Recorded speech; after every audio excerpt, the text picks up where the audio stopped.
Herkese merhaba, kanalıma hoş geldiniz. Bu videomda sizlerle elimde görmüş olduğunuz bu crop süveter yapılışını paylaşacağım. Rengarenk, gayet güzel oldu. Bence koton ipler kullandım ben süveterimde. Koton ipler kullandığım için baharda tişört üstüne ya da yazlık, hatta crop olarak bile kullanabileceğimiz çok fonksiyonlu bir süveter oldu aslında. Böyle yelek tarzında da oldu birazcık. O yüzden ben çok beğendim. Renkleri de çok güzel oldu. Elimde olan ipleri değerlendirdim. Video içerisinde bahsediyor olacağım ama kısaca bahsetmek istiyorum. Elimde olan ipler olduğu için tam bir miktar belirtemiyorum. Ama ana rengimde 1,5 yumağın tamamını kullandım. Ben S beden 36 beden kullanıyorum. Benimle birebir aynı ölçülerde çalışacaksanız 1,5 yeterli olacaktır. Ana renk için geçerli. Siyah rengim için geçerli. Bu arada beden büyütmesiyle ilgili genelde soruyorsunuz bana. Motifinizi büyüterek ben 6 sıra gittim, 7. sıramda birleştirme yaptım. Siz 8 sıra, 9 sıra ya da 10 sıra bedeninizi büyütmek için motifinizi büyütmeniz gerekiyor. Diğer türlü motif sayınızda değişiklik yapamazsınız. Çünkü modelimiz sadece 5 tane beşgen motiften oluşuyor. Sadece motifteki sıra sayınızda arttırma yaparsanız beden büyüklüğünü yapabilirsiniz. Ya da siz de S beden kullanıyorsanız benimle birebir aynı şekilde çalışarak kendi vücudunuza göre süveterinizi yapabilirsiniz. Yine ölçülerimden de video içerisinde bahsediyor olacağım. Farklı bir ip kullanırsanız diye. Bu arada ben koton ipler kullandım. Çünkü elimde koton ağırlıklı ipler vardı. Ama elinizde yün içerikli ipler varsa onlarla da olur. Sadece tamamen kışlık bir süveter yapmış olursunuz. Bu şekilde dediğim gibi 4 mevsim kullanabileceğimiz bir süveter oldu. Videomu beğenmeyi, yorum yapmayı ve kanalıma abone olmayı unutmayın lütfen. Instagram'da hala takip etmiyorsanız açıklama kısmına link bırakıyorum. Tıklayıp takip edebilirsiniz. Orada yaptıklarınızı beni etiketleyerek paylaşabilirsiniz. Şimdi beraber yapılışına geçelim. Öncelikle kullanacağım malzemelerden bahsetmek istiyorum. Bakın bu şekilde elimde olan renk kombinini yaptım. İplerimin hepsi farklı markaya ait. O yüzden bana marka sorduğunuzda da yardımcı olamayacağım. Dediğim gibi elimde olan ipleri değerlendirdim. Hatta şu şekilde bakın minik minik yumaklarım bile var. Arta kalan ipleri değerlendirmek için yaptığım bir proje aslında. Siz de elinizde olan ipleri değerlendirebilirsiniz. Akrilik ipler de var ve koton ipler de var. Tamamen dediğim gibi ip değerlendirme amaçlı yapmış olduğum bir proje. Ve iplerimin kalınlığına uygun da 4 milim tığ tercih ettim. Hatta bakın şu ipim bir tık daha ince ama arada kombinleme yapınca hiç de fark etmiyor. Dediğim gibi bu şekilde ipleriniz varsa değerlendirme yapabilirsiniz. Şimdi toplamda 5 tane beşgen motiften oluşuyor. Ben 4 tane motifimi yaptım. Sizlere de şu şekilde göstermek istiyorum başlangıcına geçmeden önce. 4 tane motifimi yaptım. 5. motifimizi beraber yapacağız. Ve daha sonrasında birleştirme yapıp süveterimizi tamamlıyor olacağız. Sizlere şu şekilde ölçüsünü de vermek istiyorum. Bir tane motif ölçümü. Çünkü ipler farklı olunca ölçüleriniz de farklı olabilir. Şu şekilde bakın uç kenar kısımlardan ölçtüğümde 19 santim. Bu şekilde ölçtüğümde de 18 santim uzunluğunda bir tane motif ölçümüz. Dediğim gibi farklı ip kullandığınızda farklı sıra sayısıyla yapabilirsiniz. Benim için 6 tane bakın 1, 2, 3, 4, 5, 6 sıra boyunca gittim. 6 sıra yeterli oldu ve 6 tane renk kullandım. Tabi renk seçeneği de daha fazla olabilir ya da daha da az kullanabilirsiniz. Şimdi dediğim gibi bu 4 tane motifimi kenara aldım. Beraber bir başlangıç yapalım. Beşgen motifi çok kez yaptık zaten. Bilmediğimiz bir motif değil. Ayrıntılı bir şekilde yine aktarmaya çalışacağım. Şöyle koyu rengimi elime aldım. İpimin ortasına tığımı yerleştiriyorum. 2 kez döndürdüm. Tığımın ucuna ipimi takıp içerisinden geçirip bir tane halkamı yapıyorum. Bakın bu şekilde. Halkamı yaptıktan sonra 1, 2, 3 tane zincir çektim. Tığım üzerine ipimi bir kez aldım. Halkanın içerisinden tığımı geçiriyorum. 1, 2 seferde çekerek bir tane ikili trabzan yapıyorum. Tığım üzerine ipimi bir kez aldım. Halkanın içerisine döndüm. 1, 2 seferde çekerek ikili trabzanımı yaptım. Zincirle beraber 3 tane ikili trabzan yapmış olduk. 1, 2 tane zincir çekiyorum. Tığım üzerine ipimi bir kez aldım. Tekrardan halkanın içerisine dönüyorum. 1, 2, 3 tane ikili trabzan yapıyorum. 1, 2 tane zincir çektim. Tığım üzerine ipimi bir kez aldım. Halkanın içerisine dönüyorum. 1, 2, 3 tane ikili trabzanımı yapıyorum. 1, 2 tane zincir çektim. Tığım üzerine ipimi bir kez aldım. Halkanın içerisine dönüyorum. 1 2 3 tane ikili trabzan yapıyorum. 1 2 tane zincir çektim. Tığım üzerine ipimi bir kez aldım. Tekrardan boşluğa dönüyorum. 1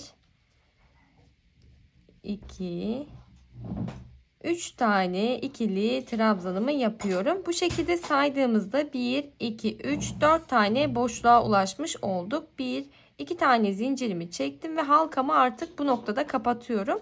Beşgen kenar olacağı için, beşgen motif çalıştığımız için 5 tane kenar kısmımızın olması gerekiyor. Halkamızı kapattıktan sonra arkadan herhangi bir yerden tığımı geçiriyorum ve şu şekilde ipimi motifimin arka kısmında düğümlüyorum ki daha sonradan bu halka kısmında genişleme, boşluk olmasın diye. Düğümledikten sonra tekrardan ilmeğimi tığıma takıyorum ve birinci ikili trabzanın tepesinden tığımı geçirip ipimi çekiyorum. İlmeğimi içerisinden geçirerek ilmek yürütmemi yapıp birinci sıramı tamamlamış oldum. Yandaki ikili trabzanın tepesinden tığımı geçiriyorum. İpimi çektim. İlmeğimin içerisinden geçiriyorum. Yandaki boşluğun içerisinden tığımı geçirip ipimi çekip ilmeğimi içerisinden geçirerek 3 kez ilmek yürütme yapıyorum ve buradaki birinci boşluk kısmımıza kadar ilerlemiş olduk. Daha sonrasında renk değişikliğine gidiyoruz. Birinci sıramızı tamamladık. Artık ikinci sıramızın başlangıcını yapacağız.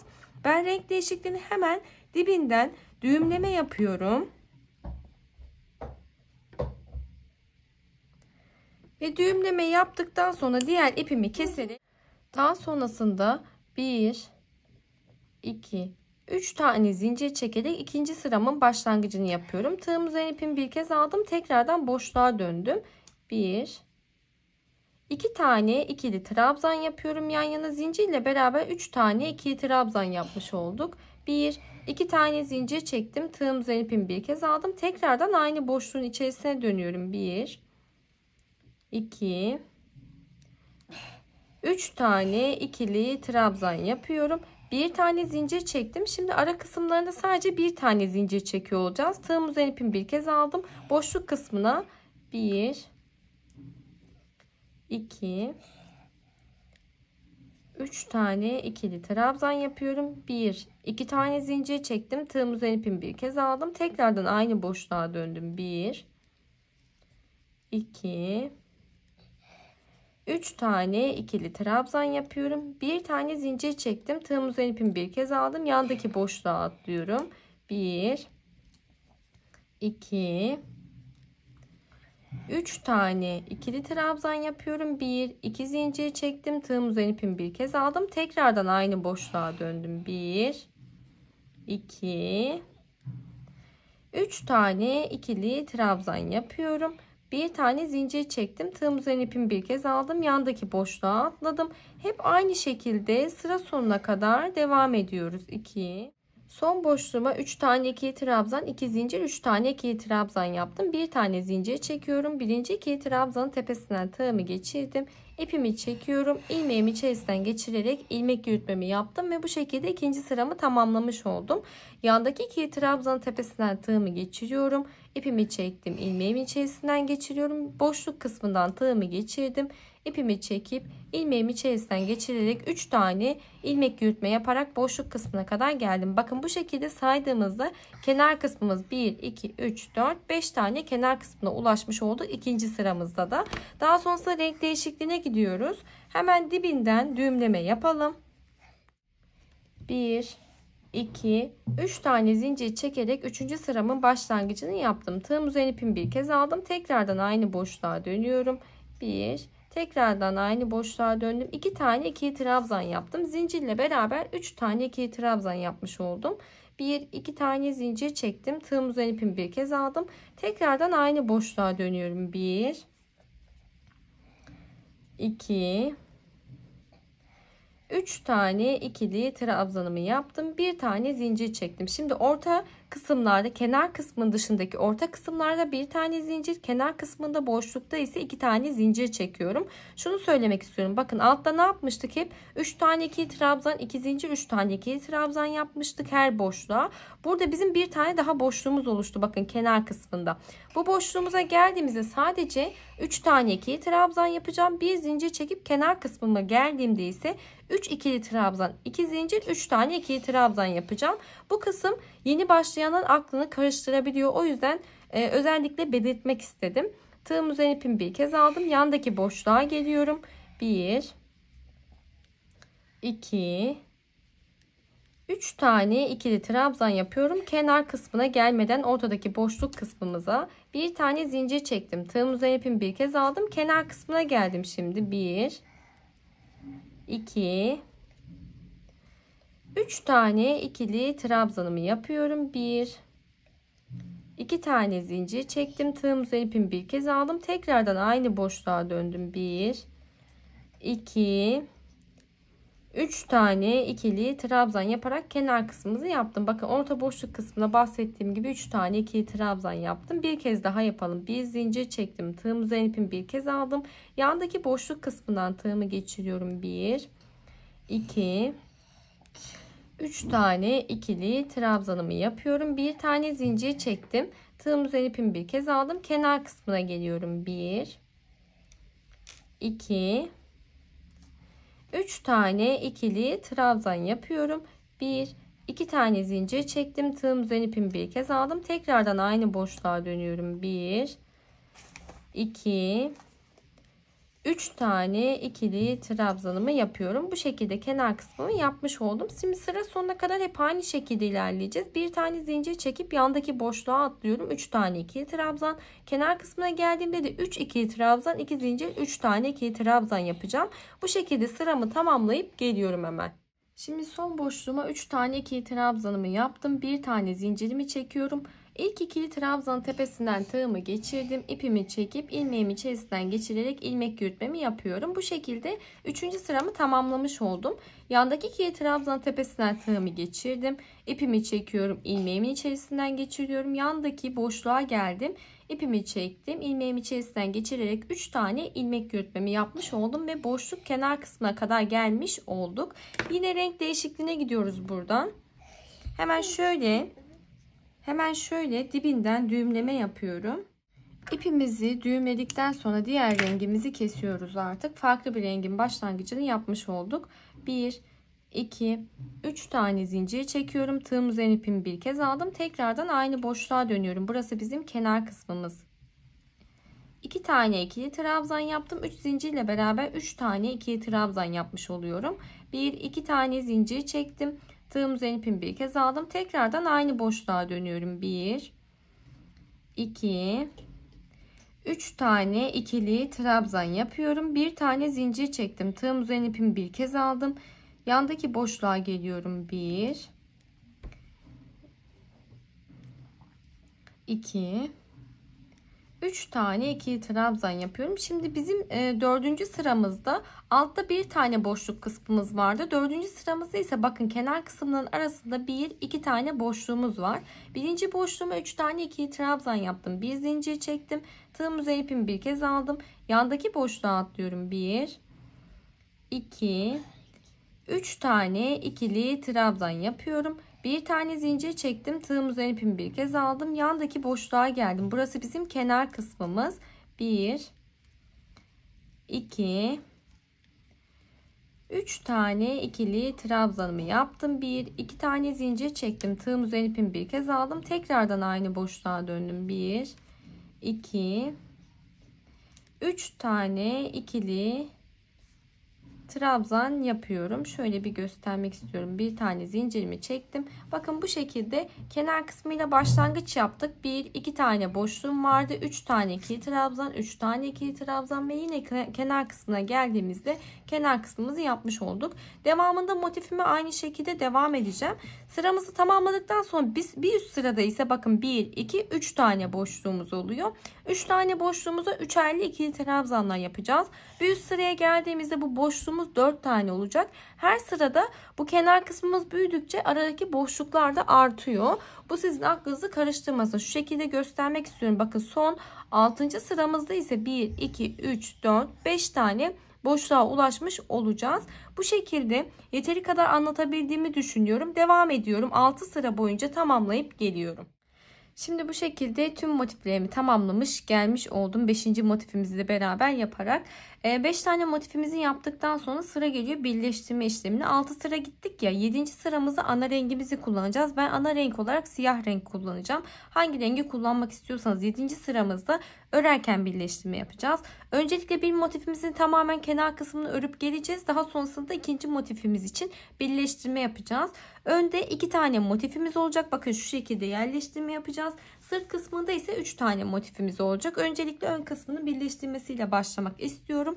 Ama dediğim gibi bir tane motifimi tamamen örüp geleceğim. Bir tane zincir çektim. Tığım üzerine ipimi bir kez aldım.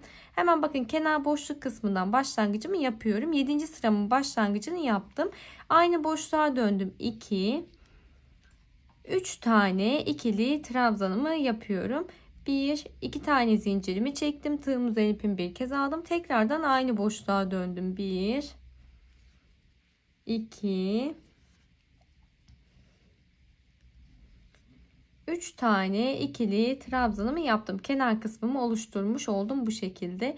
Bir tane zincir çektim. Tığım üzerine ipimi bir kez aldım. Yandaki boşluğa atlıyorum. 1 2 3 tane ikili trabzanımı yapıyorum.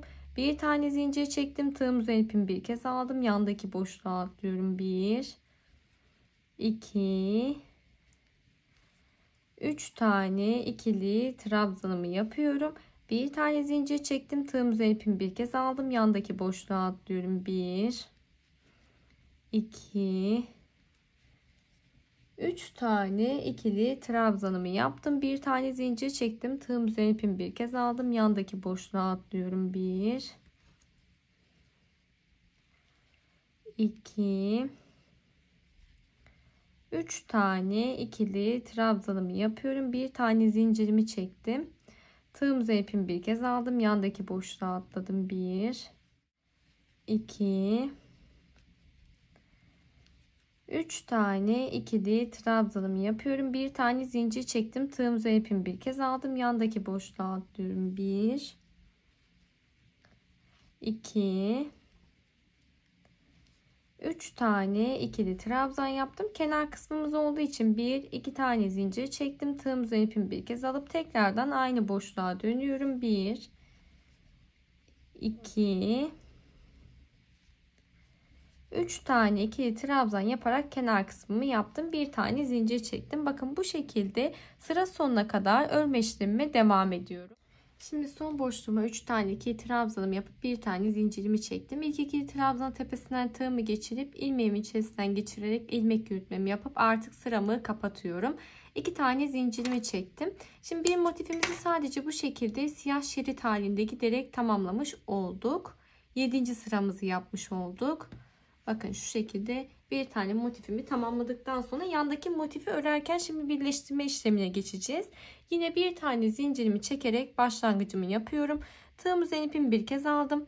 Hemen şöyle başlangıç noktamızdan şuradan boşluktan tığımı geçirip 2 seferle çekerek bir tane ikili trabzan yaptım. Aynı boşluğa döndüm. 2 bir kez daha dönüyorum. 3 tane ikili trabzanımı yaptım. Bir tane zincirimi çektim. Şimdi kenar kısmından da 2 tane zincir çekiyorduk. Ama birleştirme yapacağımız için bir tane zincir çektim. İlmeğimi bıraktım. Hemen buradaki kenar kısmından bakın tığımı geçiriyorum boşluktan. İlmeğimi tığımın ucuna taktım. İçerisinden çekiyorum. Bir tane daha zincir çektim. Tığım üzerine ipimi bir kez aldım. Geriye dönüyorum boşluk kısmına. 1 2 3 tane ikili trabzanımı yapıyorum. Bir tane zincirimi çektim, ilmeğimi bıraktım. Hemen bakın yandaki boşluktan tığımı geçiriyorum. Bırakmış olduğum ilmeğimi tığıma taktım. İçerisinden çektim. Tığım üzerine ipimi bir kez aldım. Geriye boşluk kısmına döndüm. 1 2 3 tane ikili trabzanımı yapıyorum. Bir tane zincir çektim, ilmeğimi bırakıyorum. Boşluk kısmından tığımı geçirdim. İlmeğimi içerisinden çekiyorum. Tığım üzerine ipimi bir kez aldım. Tekrardan boşluk kısmına dönüyorum motifime. 1 2 3 tane ikili trabzanımı yapıyorum. Bir tane zincir çektim, ilmeğimi bıraktım. Boşluk kısmından tığımı geçiriyorum. İlmeğimi ipimin ucuna takıp içerisinden çektim. Bakın boşluğun içerisinden çekiyorum. Tekrardan tığım üzerine ipimi bir kez aldım. Boşluk kısmına dönüşümü sağlayıp 1 2 3 tane ikili trabzanımı yapıyorum. Bir tane zincir çekip ilmeğimi bırakıyorum. Yandaki boşluk kısmından tığımı geçiriyorum. İlmeğimi taktım, tığımın ucunu direkt boşluk kısmından çektim. Tığım üzerine ipimi bir kez aldım. Tekrardan kendi motifimdeki boşluk kısmıma dönüp 1 2 3 tane ikili trabzan yapıyorum. Bir tane zincirimi çektim, ilmeğimi bırakıyorum. Boşluktan tığımı geçirdim. İlmeğimi tığımın ucuna taktım. İçerisinden çekiyorum. Tığım üzerine ipimi bir kez aldım. Tekrardan boşluk kısmına döndüm. 1 2 3 tane ikili trabzanımı yaptım. Bir tane zincir çektim. İlmeğimi bırakıyorum. Boşluktan tığımı geçirdim. İlmeğimi direkt boşluktan çekiyorum.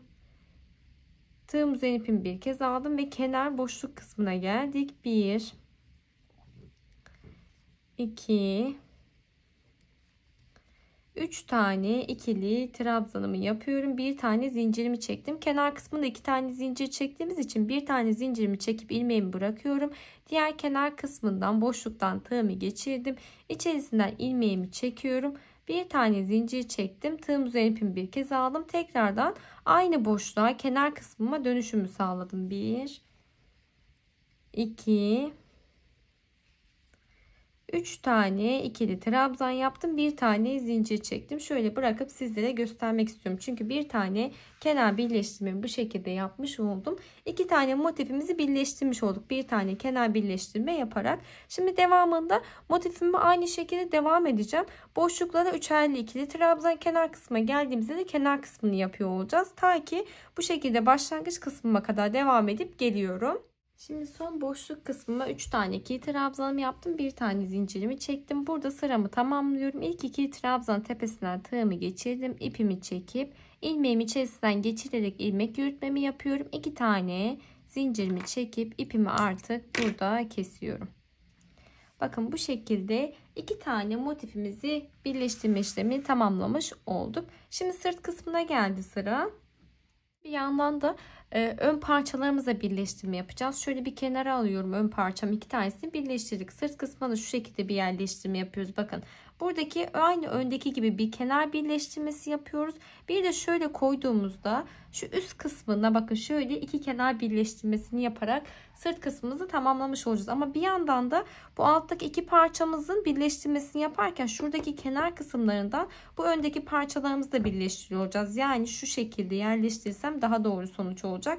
Bakın ters kısmından koydum. Şu anda alttaki 2 tane motifimi üstüne direkt şu şekilde yerleştirme yapabiliriz. Şu motifimi daha sonra birleştireceğiz. Yani ne demek istediğimi şimdi göstereceğim. Mesela buradaki motifimi şu kenar kısmından bir başlangıç yapalım. Şöyle tutayım. Şöyle. Bu kenar kısmından başlangıç yaptığımızda buradaki kenar kısmını birleştiriyorum. Devamında aynı şekilde parçamı örmeye devam ediyorum. Ve bu kenara geldiğimizde de buradaki motifimizle birleştirme yapıyoruz. Hemen şöyle ipimi elime aldım.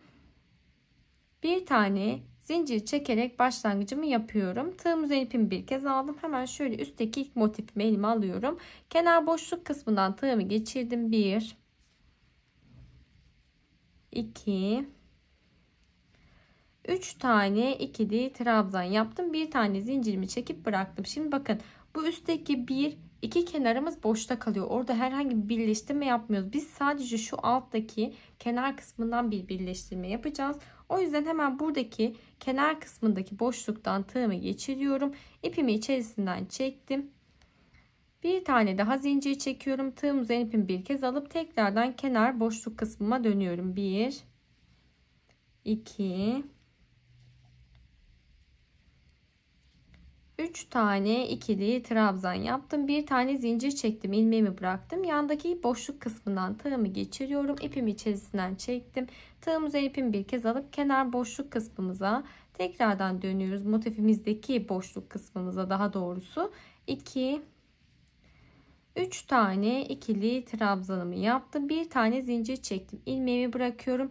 Boşluktan tığımı geçirdim. İlmeğimi içerisinden çekiyorum. Tığım üzerine ipimi bir kez alıp yandaki sıradaki boşluktan tığımı geçirip bir tane ikili trabzan yapıyorum. Devam ettim. 2 3 tane ikili trabzan yaptım. Bir tane zincir çekiyorum. İlmeğimi bıraktım.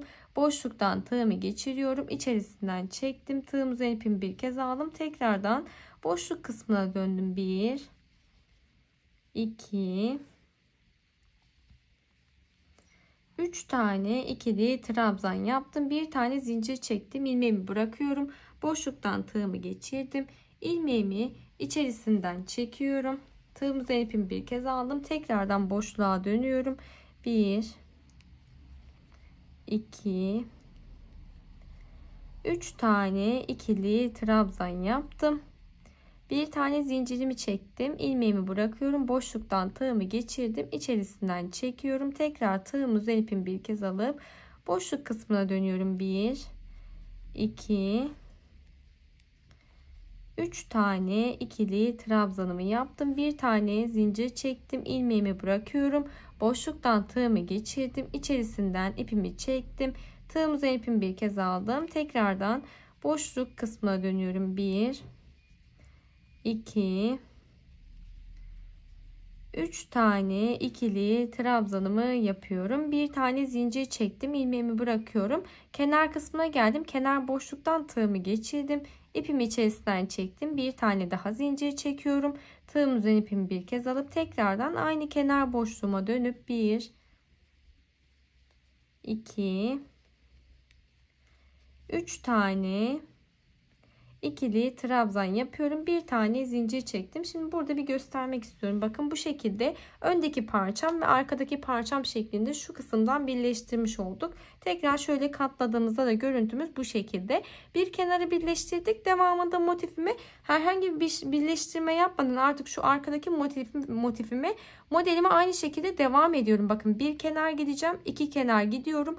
Buradaki üçüncü kenarımızda tekrar bir birleştirme işlemi yapacağız. Şimdi buradaki kenar kısmımızda birleştirme yapacağımızı söyledim ama şunu atladım. Buradaki son siyah yani 7. sıramızı gitmediğimiz için buradaki kenar kısmında şu an birleştirme yapamıyoruz. Çünkü bir sıra eksik. Daha sonrasında buradaki motifimizin birleştirmesine başladığımızda bir bütün halinde buradaki motifimizi birleştirerek ilerleme yapacağız. O yüzden bu noktaya geldikten sonra da aynı şekilde modelimize devam edip motifimizi tamamlıyoruz hemen. Son boşluğuma 3 tane ikili trabzanımı yaptım. Bir tane zincirimi çektim. İlk ikili trabzanın tepesinden tığımı geçirip ilmek yürütmemi yaparak sıramı tamamlıyorum. 2 tane zincirimi çekip keserek artık. Şimdi şu şekilde düzeltip göstermek istiyorum. Arkadaki sırt kısmındaki birinci parçamızı da bu şekilde motifimizde tamamlamış olduk. Sadece bir kenar birleştirme yaptık. Açtığımızda bu şekilde, katlandığında da bu şekilde görünüyor. Şimdi buradaki motifimizin birleştirme işlemine başlayalım. İstediğiniz kenardan başlayabiliyorsunuz. Hemen şöyle ipimi elime aldım. Bir tane zincirimi çektim. Tığım üzerine ipimi bir kez aldım. Öncelikle şuradaki kenar kısmını birleştirmeye başlamak istiyorum. Şöyle tuttuğumda buradaki kenar kısmını birleştirdikten sonra diğer motifimizle birleştirmesini aynı şekilde yapalım.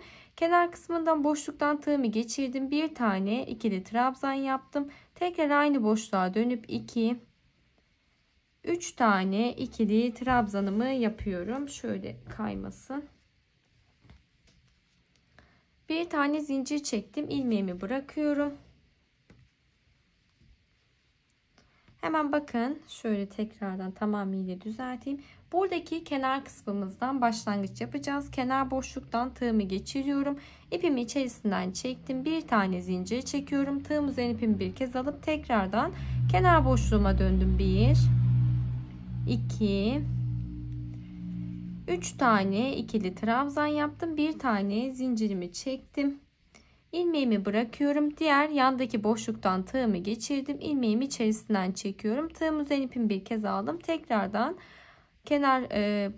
tekrardan boşluk kısmına döndüm. 2 3 tane ikili trabzan yaptım. Bir tane zincir çektim. İlmeğimi bırakıyorum. Boşluktan tığımı geçirdim. İpimi içerisinden çekip tığım üzerine ipimi bir kez alıp tekrardan boşluğa dönüyorum. 1 2 3 tane ikili trabzan yaptım. Bir tane zincir çektim. Boşluktan tığımı geçiriyorum. İpimi içerisinden çekip tığım üzerine ipimi bir kez alıp kenar boşluk kısmına, yani diğer motifimdeki boşluk kısmına dönüyorum. Hep bu şekilde kenar kısmına kadar ilerlemeye devam ediyorum. Kenar boşluk kısmına geldim. 3 tane ikili trabzanımı yaptım. Bir tane zincirimi çekip bırakıyorum. Diğer parçamdaki kenar boşluktan tığımı geçirdim. İlmeğimi içerisinden çekiyorum. Bir tane daha zincir çektim. Tığım üzerine ipimi bir kez alıp tekrardan aynı boşluğa, kenar boşluğumuza dönüş sağlıyoruz.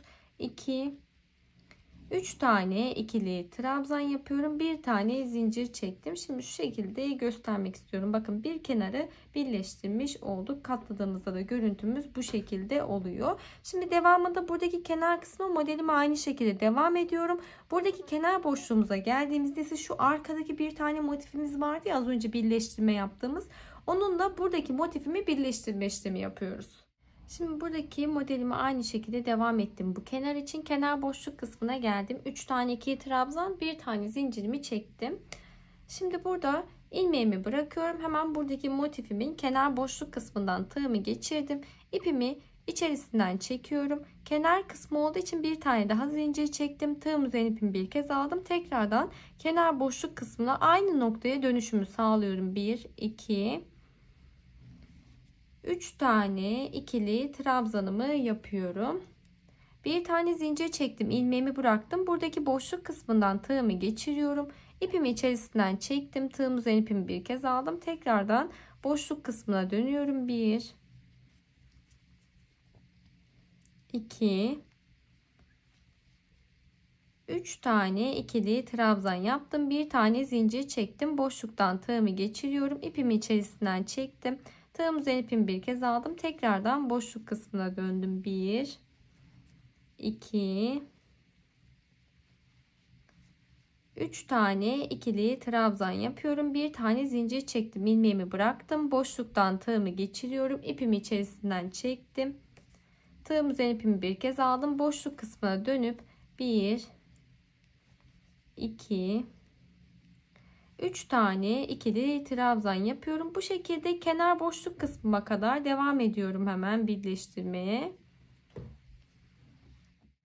Kenar boşluk kısmına kadar ilerledim. 3 tane ikili trabzanımı yaptım. Bir tane zincirimi çekip ilmeğimi bırakıyorum. Diğer parçamdaki boşluk kısmından tığımı geçirdim.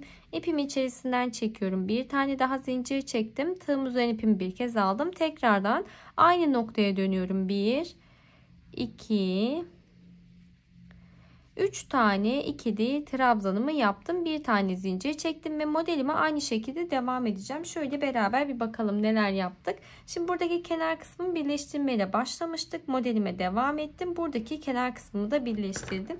Bakın şu anda 2 tane arkada, 2 tane önde motifimizi birleştirmiş olduk. Son bir motifimiz kaldı. Sıra sonuna kadar buradaki modelime aynı şekilde devam edeyim. Sıramı tamamladıktan sonra üstteki son parçamızın birleştirmesine geçelim. Şimdi buradaki motifimi tamamladım. Geldim modelime aynı şekilde devam ederek üstteki motifimize geldi sıra. Hemen üstteki motifimizi de birleştirmeye başlayalım. Bir tane zincir çekerek başlangıcımı yaptım. Tığım üzerine ipimi bir kez aldım. Kenar boşluk kısmından tığımı geçiriyorum. 1 2 3 tane ikili trabzan yaptım. Bir tane zincirimi çekip bırakıyorum. Şimdi bakın şu şekilde bir yerleştirme yapıyoruz. Tam böyle orta kısmına yerleştirdiğimizde buradaki kenar kısmımızdan birleştirmeye başlıyoruz orta kısma kadar. Daha sonrasında buradaki kenar kısmımızda birleştiriyoruz. 2 tane kenar birleştirme yapıyoruz. Alttaki 2 tane motifimin 2 tane kenarına birleştirme yapıyorum. Bakın buradan başlayacağım bu noktaya kadar ve bu noktada da tamamlıyor olacağız. Şöyle döndürüyorum o yüzden. Bir tane zincirimi çekip ilmeğimi bırakmıştım. Hemen buradaki motifimin kenar boşluk kısmından tığımı geçirdim. İpimi içerisinden çekip bir tane zincir çekiyorum. Tığım üzerine ipimi bir kez aldım. Tekrardan kenar boşluk kısmına döndüm. 1 2 3 tane ikili trabzan yaptım. Bir tane zincir çekip ilmeğimi bırakıyorum. Boşluktan tığımı geçiriyorum. İpimi içerisinden çektim. Tığım üzerine ipimi bir kez aldım. Boşluk kısmına döndüm. 1 2 3 tane ikili trabzanımı yapıyorum. Bir tane zincir çektim. İlmeğimi bırakıyorum. Boşluktan tığımı geçirdim. İpimi içerisinden çekiyorum. Tığım üzerine ipimi bir kez aldım. Tekrardan boşluk kısmına döndüm. 1 2 3 tane ikili trabzan yaptım. Bir tane zincir çekip ilmeğimi bırakıyorum. Boşluktan tığımı geçirdim. İpimi içerisinden çekiyorum. Tığımın üzerine ipimi bir kez aldım. Tekrardan boşluk kısmına döndüm. 1 2 3 tane ikili trabzan yaptım. Bir tane zincir çekip ilmeğimi bırakıyorum. Kenar kısmına kadar birleştirme işlemime bu şekilde devam ediyorum. Şimdi kenar kısmına geldim. Bir tane ikili trabzan yaptım. Devam ediyorum. 2 3 tane ikili trabzan yaptım. Bir tane zincirimi çekip bırakıyorum. Şimdi bakın burada bizim bağlantı noktamız 2 tane kenar boşluğumuz var. Tam boşluk olmaması için 2 tane kenar kısmında da bağlantı yani birleştirme yapmamız gerekiyor. İlk kenar boşluğundan tığımı geçiriyorum. İlmeğimi içerisinden çektim. Bir tane zincirimi çekip ilmeğimi bırakıyorum. Şimdi buradaki ikinci kenar boşluğundan da tığımı geçiriyorum. İlmeğimi kaçırdım. Bir tane zincir çekip ilmeğimi bıraktım. Buradaki kenar boşluğundan da tığımı geçiriyorum. İlmeğimi içerisinden çekiyorum. Bir tane zincir çektim. Tığım üzerine ipimi bir kez aldım. Tekrardan kenar boşluk kısmına döndüm. 1 2 3 tane ikili trabzan yaptım. Bir tane zincirimi çekiyorum. Şimdi bakın burada herhangi bir boşluk olmadan iki kenar kısmında da birleştirmemi yapmış oldum. İlk boşluktan geçiriyorum tığımı, ipimi çekip bir tane zincir çekiyorum. Daha sonra ikinci boşluktan da tığımı geçirip ipimi çekiyorum. Bu şekilde birleştirmemi yapmış oldum. Devamında yine şuradaki kenar kısmına doğru birleştirmeye devam edeceğim. İlmeğimi bırakıyorum. Hemen birinci boşluktan tığımı geçirdim. İpimi içerisinden çekiyorum. Tığım üzerine ipimi bir kez aldım. Tekrardan boşluk kısmına döndüm. 1 2 3 tane ikili trabzan yaptım. Bir tane zincir çekip ilmeğimi bırakıyorum. Boşluktan tığımı geçirdim. İpimi içerisinden çekiyorum. Tığım üzerine ipimi bir kez aldım. Tekrardan boşluğa dönüyorum. 1 2 3 tane ikili trabzan yaptım. Bir tane zincirimi çektim. Bakın şu şekilde tekrardan göstermek istiyorum. Bu şekilde birleştirmeye devam ediyorum. Kenar boşluk kısmına kadar ilerledim. Bir tane zincirimi çekip ilmeğimi bırakıyorum. Karşılık gelen kenar boşluktan tığımı geçirdim. İpimi içerisinden çekiyorum. Bir tane zincir çektim. Tığım üzerine ipimi bir kez aldım. Tekrardan kenar boşluğuma döndüm. 1 2 3 tane ikili trabzan yaptım. Bir tane zincirimi çekiyorum. Bakın şu şekilde düzelttiğimizde 3 tane motifimizi birleştirmiş olduk ve sırt kısmımızı bu şekilde tamamlamış olduk. Şimdi devamında benim bakın 1 2 3 tane kenar boşluk kısmım var. Yine modelime aynı şekilde devam ediyorum. Ekstra bir şey yok. Boşluklara 3'er ikili trabzan ve kenar kısmına geldiğimde de kenar kısmımı yapıyorum. Bu şekilde motifimi devam edip geliyorum. Şimdi son boşluğuma 3 tane ikili trabzanımı yaptım. Bir tane zincirimi çektim. Boşluktan tığımı geçiriyorum. İpimi çekip ilmek yürütmemi yaptım. 1 2 tane zincir çekerek artık burada ipimi kesiyorum.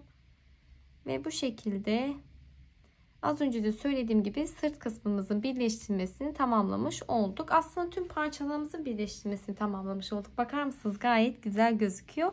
Sırtta 3 tane, burası da ön kısmımız 2 tane motifimizi birleştirmiştik. Şimdi ön ve arkanın bağlantı noktasını yapacağız beraber. Askı kısımlarını yapacağız yani. Onu da nasıl yapıyoruz? Hemen şuradan beraber bir başlangıç yapalım. İpimin ortasına tığımı yerleştiriyorum.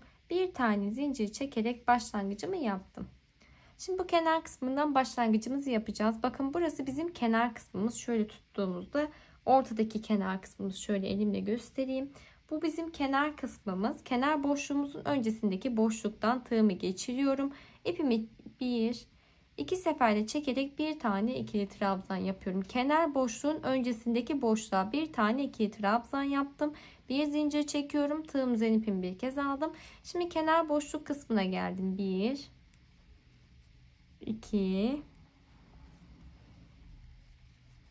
3 tane ikili trabzan yaptım. 1 2 zincir çektim. Tığım üzerine ipimi bir kez aldım. Tekrardan aynı boşluğa dönüyorum. 1 2 3 tane ikili trabzan yapıyorum.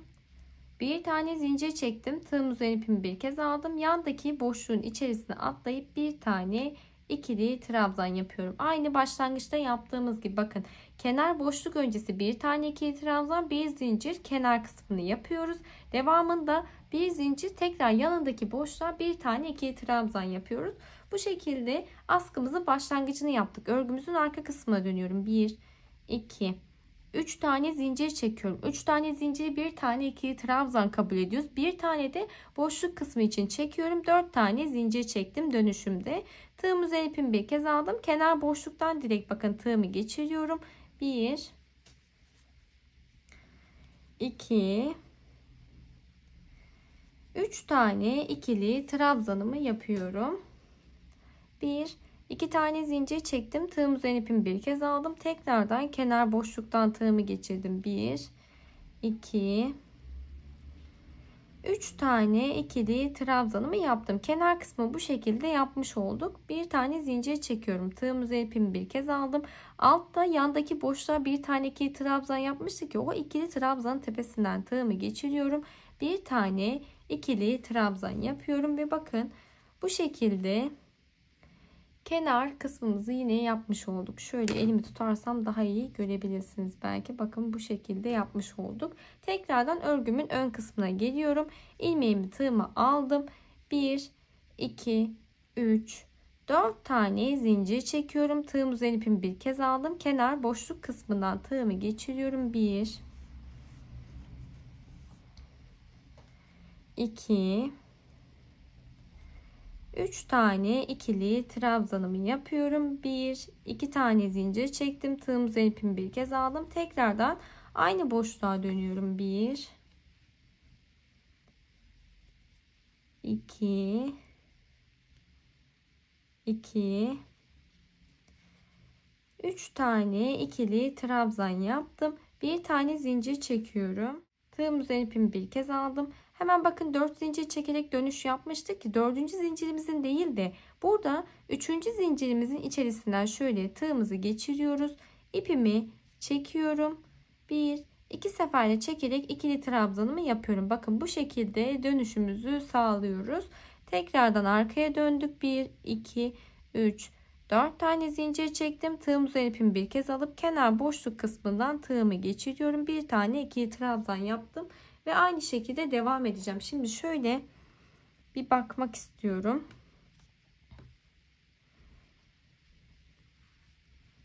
Şimdi buradan bu arka motifimizin olduğu uzunluğa kadar devam edeceğiz. Ben de ne kadar sıra gideceğimi bilmiyorum. Şimdi buradaki uzunluğa gelene kadar ilerleyeyim. Daha sonrasında beraber buraya sabitleme yaparak askı kısmımız, yani ön gövde ile arka kısmını sabitlemiş olacağız. Şimdi yeterli uzunluğa ulaşana kadar devam ettim. Saydığımda 1, 2, 3, 4, 5, 6 sıra boyunca gittim. 7. sıramızda beraber birleştirme yapacağız. Bence şu anda eşit uzunlukta oldu. Şöyle ipimi kaçırdım bu arada. Ve karıştı.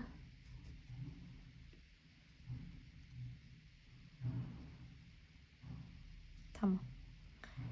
3 tane zincirimi çektim. Normalde dönüşlerde ne yapıyorduk? Arka kısmı döndüğümüzde 4 tane zincir çekiyorduk. 3 tane çektim. İlmeğimi bırakıyorum. Şimdi bakın buradaki kenar kısmına bir birleştirme yapacağız. Az önce nasıl başlangıç yapmıştık? Kenar kısmın yanındaki boşluktan başlangıç yapmıştık. O yüzden kenar kısmın yanındaki boşluktan tığımı geçiriyorum. İpimi tığıma taktım. İçerisinden çekiyorum. 3 tane zincir çekmiştim. Normalde 4 tane zincir çekiyorduk. Bir tane zincirimi dönüş sağlayınca çekiyorum. Tığım üzerine ipimi bir kez aldım. Kenar boşluk kısmından, bakın modelimdeki askı kısmındaki kenar boşluk kısmıma döndüm. 1 2 3 tane ikili trabzan yaptım. Bir tane zincir çektim. İlmeğimi bırakıyorum. Kenar kısmı boşluktan tığımı geçirdim. İpimi içerisinden çekiyorum. Bir tane daha zincir çektim. Tığım üzerine ipimi bir kez aldım. Tekrardan boşluk kısmına döndüm. Kenar boşluk kısmına döndüm. 2 3 tane ikili trabzan yaptım. Şimdi kenar kısmının yanındaki boşluğa bir tane ikili trabzan yapıyorduk. O yüzden bir tane zincir çekip ilmeğimi bırakıyorum. Kenar kısmının yandaki boşluktan tığımı geçirdim. İpimi içerisinden çekiyorum. Tığım üzerine ipimi bir kez aldım. Burada 4 zincir çekerek dönüş sağladım noktada. 3. zincirin tepesinden tığımı geçirip bir tane ikili trabzan yapıyorum ve bu şekilde omuz kısmımızı bakın birleştirmiş olduk. Hemen şöyle 2 tane zincirimi çekip ipimi kesiyorum.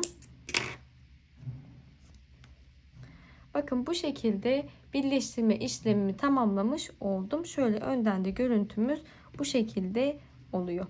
Devamında aynı şekilde diğer taraf için de bir başlangıç yapacağım.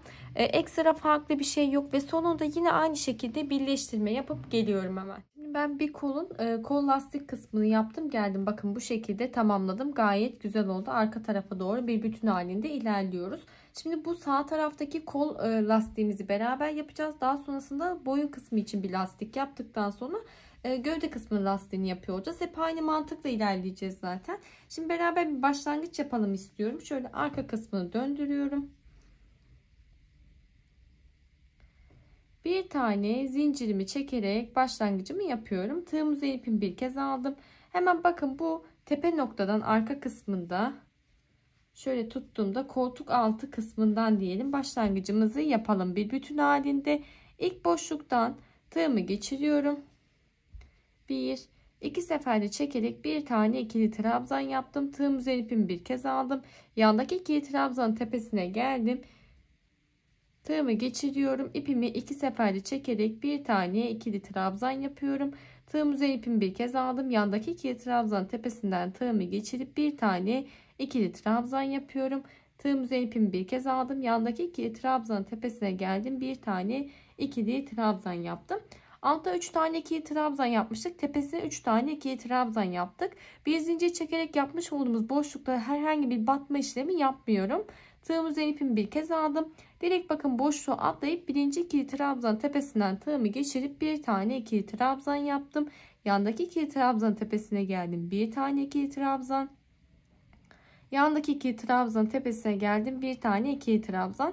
Yine 3 tane ikili trabzan tepesine 3 tane ikili trabzan yaptım. Tığım üzerine ipimi bir kez aldım. Boşluk kısmını atlıyorum. Direkt yandaki ikili trabzan tepesine atlıyorum. Ve yine 3 tane ikili trabzan yapacağım.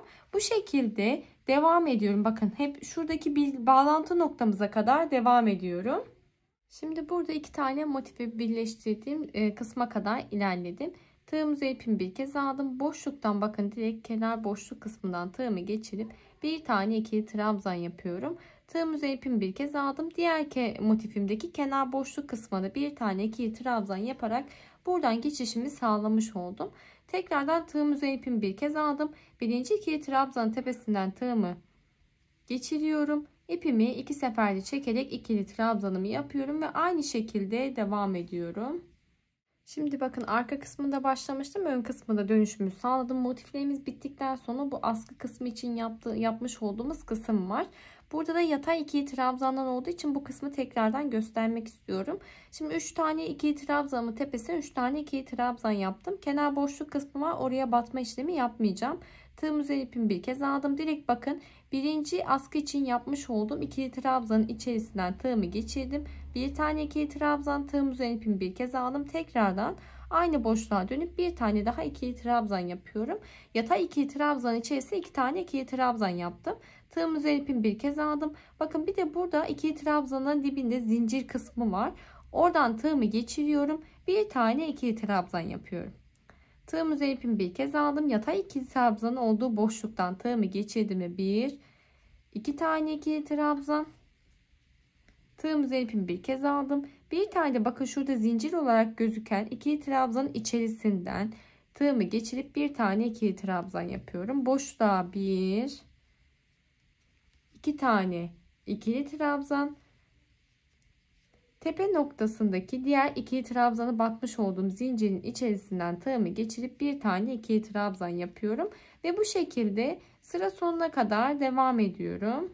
Şimdi başlangıç noktama kadar devam ettim, size bahsetmiş olduğum gibi. Birinci ikili trabzanın tepesinden şöyle tığımı geçiriyorum. İpimi çektim. İlmeğimi içerisinden geçirerek ilmek yürütmemi yapıp sıramı birleştiriyorum bu şekilde.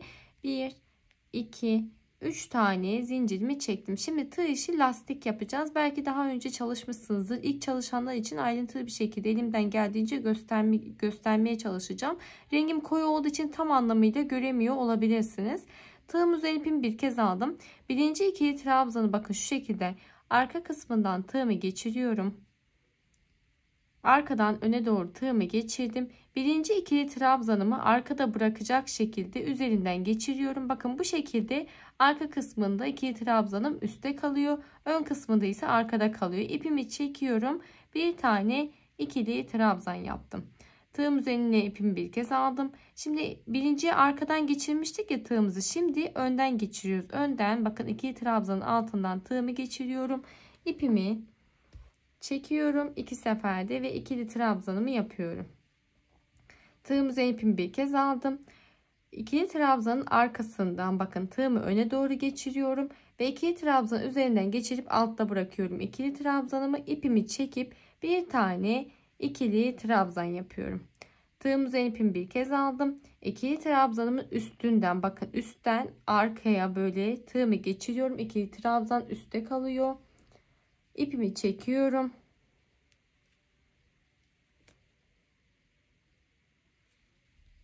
İpimi çektim. Bir tane ikili trabzan yaptım. Tığım üzerine ipimi bir kez aldım. Arkadan öne doğru tığımı geçiriyorum. İkili trabzanı altta bırakıyorum ve ipimi çekip bir tane ikili trabzan yapıyorum. Tığım üzerine ipimi bir kez aldım. İkili trabzanın bakın şimdi şu an örgümün ön kısmındayım. Önden şöyle alttan geçiriyorum. İkili trabzanı üstte bırakıp bir tane ikili trabzan yapıyorum. Tığım üzerine ipimi bir kez aldım. Alttan geçiriyorum tığımı. İkili trabzanı altta bırakıyorum. İpimi çekip bir tane ikili trabzan yapıyorum. Tığım üzerine ipimi bir kez aldım. Üstten şöyle ikili trabzanımı üstte bırakacak şekilde geçiriyorum. Bir tane ikili trabzan yapıyorum. Bu şekilde sıra sonuna kadar devam ediyorum. Şimdi başlangıç noktama kadar ilerledim. Son ikili trabzanımı arkada bırakarak arkada bir ikili trabzan yaptım. Burada 3 zincir çekerek başlangıç yaptığım noktada 3. zincirimin tepesinden tığımı geçiriyorum. İpimi çekip ilmeğimi içerisinden geçirerek ilmek yürütmemi yapıp sıramı tamamlıyorum. Şimdi bu şekilde 2 sıra boyunca lastik kısmımızı yapmış olduk. Bir sıra daha gideceğiz. Daha sonrasında tamamlıyor olacağız.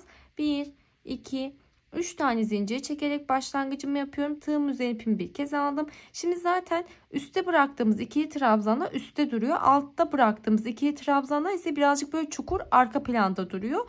O yüzden yine aynısını yapacağız. Arkada olan ikili trabzanın bakın başlangıçtaki arkadan öne doğru tığımı geçiriyorum. İkili trabzanımı altta bıraktım. İpimi çekip bir tane arkada ikili trabzan yapıyorum. Daha sonrasında üstte bir tane ikili trabzanım var. Tığım üzerine ipimi bir kez aldım. Yine bakın şu şekilde önden üstte bırakıyorum ikili trabzanımı. İpimi çektim. Bir tane ikili trabzan yapıyorum. Tığım üzerine ipimi bir kez aldım. Alttan bakın tığımı geçiriyorum. İkili trabzanımı altta bırakıyorum. İpimi çekip bir tane ikili trabzan yapıyorum. Tığım üzerine ipimi bir kez aldım. Üstte bir tane ikili trabzanım var. Bakın bu şekilde tığımı geçiriyorum. İpimi çekip ikili trabzan yapıyorum. Yani bir alt sırada ne yaptıysak onun aynısını yaparak sıra sonuna kadar devam ediyoruz. Şimdi son ikili trabzanımı arkadan alarak yaptım. 3 zincir çekerek başlangıç yaptığım noktada 3. zincirimin tepesinden tığımı geçiriyorum. İlmeğimi içerisinden geçirerek ilmek yürütmemi yapıyorum. Benim için 3 sıra lastik yeterli. Çok da kalın olursa kol kısmı birazcık zorlayacak. O yüzden burada artık ipimizi keserek lastik kısmımızı tamamlamış olduk. Kol lastik kısmımızı. Bakın şu şekilde önden de göstermek istiyorum. Bu kısmı hem toparlamış oluyor hem de gayet güzel bir görüntü elde etmiş oluyoruz. Aynı şekilde diğer kol içinde lastik kısmını çalışıyoruz. Şimdi beraber yaka kısmının başlangıcını yapalım istiyorum. Beraber tığımı ipimin ortasına yerleştiriyorum. Bir tane zincir çekerek başlangıcımı yaptım. Tığım üzerine ipimi bir kez aldım. Yine şu kenar kısmından bir başlangıç yapacağım. Kenar boşluk kısmından tığımı geçiriyorum. Bir tane ikili trabzan yapıyorum. Tığım üzerine ipimi bir kez aldım. Bakın burada yatay ikili trabzanlar var askı kısmı olduğu için. Aynı az önceki yapmış olduğumuz gibi yapacağız. Boşluk kısmına 2 tane ikili trabzan. Bakın 2 tane ikili trabzan yapıyorum. Tığım üzerine ipimi bir kez aldım. Şurada ikili trabzanı battığımız nokta var. Bağlantı noktası zincir gibi duruyor. Oraya da bir tane ikili trabzan yapıyorum. Boşluk kısmına geliyorum yine 2 tane ikili trabzan. Tığım üzerine ipimi bir kez aldım. Zincir çektiğimiz noktaya, battığımız noktaya, daha doğrusu ikili trabzanların bağlantı noktasına tığımı geçiriyorum. İpimi çektim. 2 seferde çekerek bir tane ikili trabzan yaptım. Tığım üzerine ipimi bir kez aldım. Boşluk kısmına 2 tane ikili trabzan yapıyorum ve bu şekilde askı kısmında devam ediyorum. Son boşluğuma 2 tane ikili trabzanımı yaptım. Devamında bakın burada 3 tane ikili trabzanların tepe noktası var devamında. İlk ikili trabzanın tepesinden tığımı geçirip bir tane ikili trabzan yapıyorum. Tığım üzerine ipimi bir kez aldım. Yandaki ikili trabzanın tepesine bir tane ikili trabzan. Yandaki ikili trabzanın tepesine bir tane ikili trabzan yapıyorum. Boşluk kısmı vardı. Bir zincir çekerek boşluk yaptığımız o kısmı atlıyoruz. Direkt bakın ikili trabzanın tepesine atlayıp bir tane ikili trabzan yapıyorum. Bu şekilde devam edeceğiz. Burada askı kısmına geldiğimizde de artık nasıl yapacağımızı gösterdim. Az önceki yaptığımız gibi boşluğa 2 tane, zincir çektiğimiz noktaya da bir tane ikili trabzan yapıyoruz. Yine aynı şekilde devam edip bağlantı noktama kadar devam ediyorum. Son ikili trabzanın tepesine bir tane ikili trabzan yaptım. Burada birinci ikili trabzanın tepesinden tığımı geçiriyorum. Başlangıç yaptığımız noktadan ipimi çekiyorum. İlmeğimin içerisinden geçirerek ilmek yürütmemi yapıp sıramı birleştiriyorum. Şimdi lastik kısmının başlangıcını yapıyoruz. 1, 2, 3 tane zincir çektim. Tığım üzerine ipimi bir kez aldım.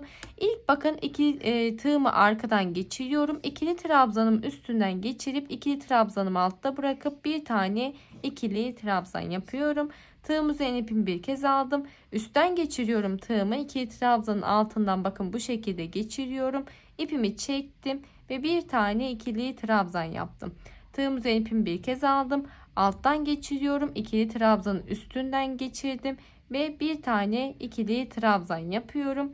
Tığım üzerine ipimi bir kez aldım. Bakın ikili trabzanı şu şekilde üstte bırakıyorum. Bir tane ikili trabzan yapıyorum. Tığım üzerine ipimi bir kez aldım. Arkadan geçiriyorum. İkili trabzanı altta bırakıp bir tane ikili trabzan yapıyorum. Bu şekilde sıra sonuna kadar devam ediyorum. Şimdi başlangıç noktama kadar ilerledim. Son ikili trabzanımı üstte yaptım. Burada 3 zincir çekerek başlangıç yaptığım noktada 3. zincirimin şöyle içerisinden tığımı geçiriyorum. İpimi çektim. İlmeğimi içerisinden geçirerek ilmek yürütmemi yapıyorum. 2 tane zincir çekerek burada sıramızı tamamlıyoruz. Bence bu boyun oyuntusundaki lastik kısmı için 2 sıra yeterli. Çok fazla kalın olursa çok kapalı olacağını düşündüğüm için 2 sıra giderek tamamlamış olduk. Kol lastiğimizi de 3 sıra gitmiştik. Şimdi bakın bu şekilde gayet güzel, şöyle düzelttiğimizde gayet güzel gözüküyor. Şimdi bu boyun lastiği ve kol lastiğini yeteri kadar ayrıntılı bir şekilde anlattığımı düşünüyorum. Alt kısmında da dümdüz ikili trabzanlar yapacağız. Yine aynı şekilde sadece ikili trabzanların tepesine ikili trabzan yaparak ilerleyeceğim ve devamında yine lastik kısmını oluşturacağım. Buradaki lastik uzunluğunu ne kadar istiyorsak o kadar lastik kısmına devam ediyoruz. Hemen buradaki lastik kısmını da tamamlayıp geliyorum. Şimdi gövde lastik kısmını tamamladım, geldim. 4 sıra boyunca gittim. Benim için yeterli uzunlukta oldu bence. Birazcık uzun çalışmak istedim. Tabi bunu boyutunu büyütmek isterseniz biraz daha da uzatabilirsiniz. Hatta rengarenk şeritler halinde de uzatma yapabilirsiniz. Model bu şekilde olduğu için ben bu şekilde çalışmak istedim. Gayet güzel oldu. Tam da düşündüğüm gibi oldu. Şimdi bitmiş halinin ölçülerini sizlerle paylaşmak istiyorum. Şu şekilde ölçtüğümüzde uzunluğunu 37 santim. Genişliği ise bakın şu kol oyuntusu kısımlardan ölçtüğümüzde 42 santim. Gövde kısmı ise 31 santim genişliğinde. Motiflerimdeki renkleri elimde olan ipleri değerlendirdiğim için az bir miktarda olması yeterli olacak. Zaten 6 tane renk kombini yaptım. O yüzden az miktarda kullandım. Ana rengimde ise 1,5 yumağın tamamını kullandım. 2 yumak almanız yeterli olacaktır. Videomu beğenmeyi, yorum yapmayı ve kanalıma abone olmayı unutmayın lütfen. Bir sonraki videoda görüşmek üzere. Hoşça kalın.